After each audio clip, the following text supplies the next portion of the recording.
Shalom, shalom. First and foremost, I'm going to send all praises to Yahweh, Bahashem, Yahweh Shai. Double honors to the apostles and elders of Great Millstone who rule well. Peace and salutations to the hopeful individual. To all you Akim and Akim and sisters also in this faith and brothers that are into this truth, Salat, that are into this truth, I say shalom. Coming at you from the book of Jeremiah today, 22nd chapter, 13th verse, and I'm also going to come at you from the book of Baruch, 4th chapter, 6th verse. All right. Jeremiah 22 and 13. Woe unto him that buildeth his house by unrighteousness, and his chambers by wrong, that useth his neighbor's service without wages, and giveth him not for his work. Yo, man, I want to specify this part right here. That useth his neighbor's service without wages, and giveth him not for his work. Yo, man, a lot of Jake, man, a lot of tribe of Issachar. When I read this part right here, this reminded me of the tribe of Issachar mainly, because a lot of the so-called Mexicans come here and, you know, they work, and bring home peanuts, man. And those peanuts have to support big families. I'm talking about like 7 to 8 people, you know. And the man comes to the so-called United States and works. And, you know, it's terrible, man. And this verse right here is basically saying we are still under bondage. You know, you have the so-called Edomites who owns most of the planet. You know, most of the things on the planet. They don't own the planet. You know, they own the world, but not the planet. Yahweh Shai, the Most High, owns the planet. You know, but the Edomites basically run the world. You feel me? And the so-called elites, you know that they work a lot of Israelites to death, man. And it's not just Issachar, but when I read this verse, I thought about Issachar, because Issachar is one of the hardest working people on the planet, man. You know, they work. Hands down to them, they work. I mean, Judah too, Levi, Latinos also, Native Americans.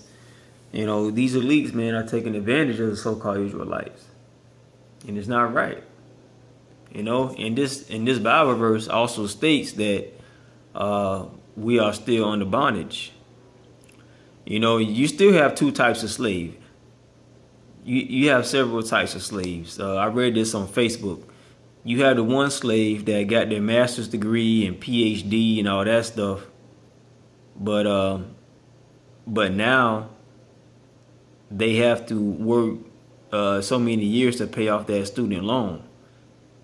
You know, and you also have your wage workers, your blue collar workers like me. I work paycheck to paycheck. I'm on an hourly salary, you know, and I'm a slave to the wage. I mean, that's just how it is, you know. That's just how it is. And sometimes, you know, when your human resources manager or whatever payroll manager does the payroll, sometimes they may forget, and you know, you're not getting paid for your wages, man.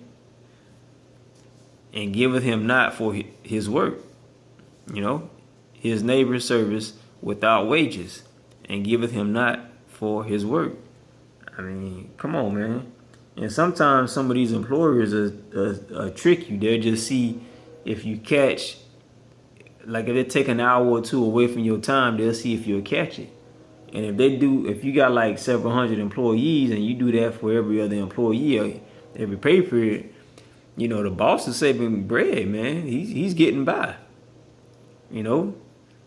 And a lot of people that work, you know, they want overtime. Like me, myself, I most of my hours come from overtime, you know.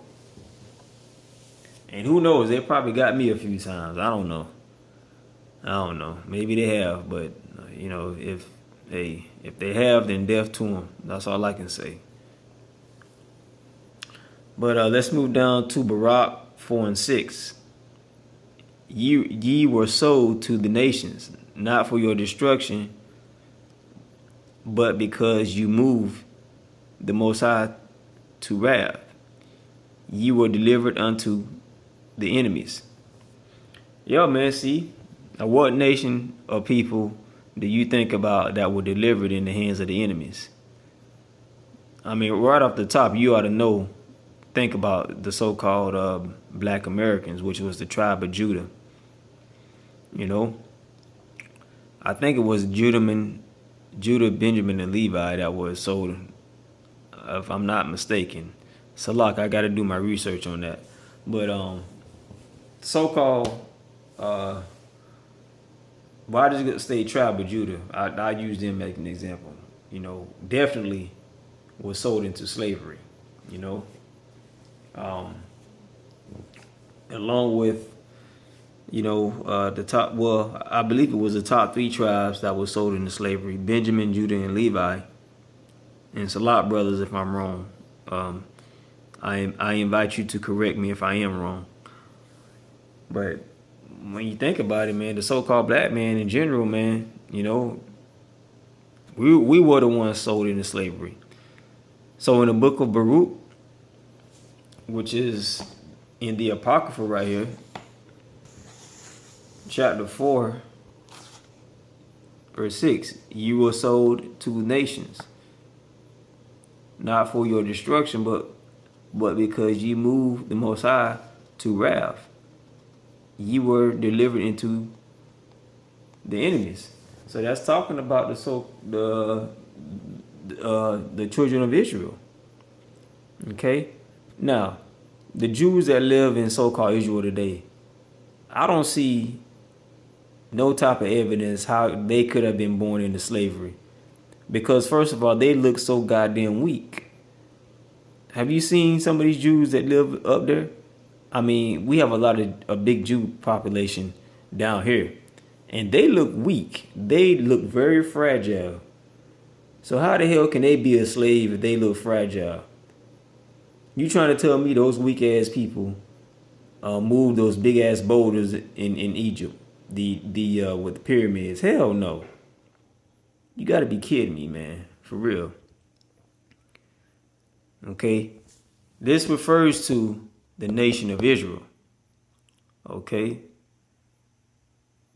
a lot of Native Americans were sold as slaves, you know, and you know blacks were too, you know, and it's crazy, man, because Esau removed these books from the Bible. That's why you have the Apocrypha. Esau doesn't want you to know what's going on. So that's why I suggest that you get one. You know what I mean? But yeah, man. Hey, this truth is real. You blacks, so-called Native Americans, so-called Latinos, you are the real biblical Israelites. You are the real Israelites. It's time for you to wake up and know that you are. You know? Don't let it be too late, man. Hey, those nuclear weapons are coming to America soon. An economic crash is coming. A lot of you out there, man, are asleep. You got to wake up. Don't let it be too late. Brothers, get into this truth. Sisters, if you are into this truth, get your husband to get into this truth. You know, sisters, go out to the camps. You know, maybe you can find you a husband there. And under him, he can save you. Under him. If the Most High saves him, the Most High is going to save you. You know. This truth is real, man. It's getting down to the nitty gritty right now. And I just came in the nick of time. You know, I was going to say initiated, but I got the okay by the camp leaders that I was okay to be in the camp, man. And they got me unexpectedly because I went to the camp just to chill, listen to the brothers talk. And next thing you know it, they told me, hey, Izar, hold the sign. I'm like, oh, shoot, for real? But yeah, man, Anyway, this is your raw vegan Israelite signing off. Shalom.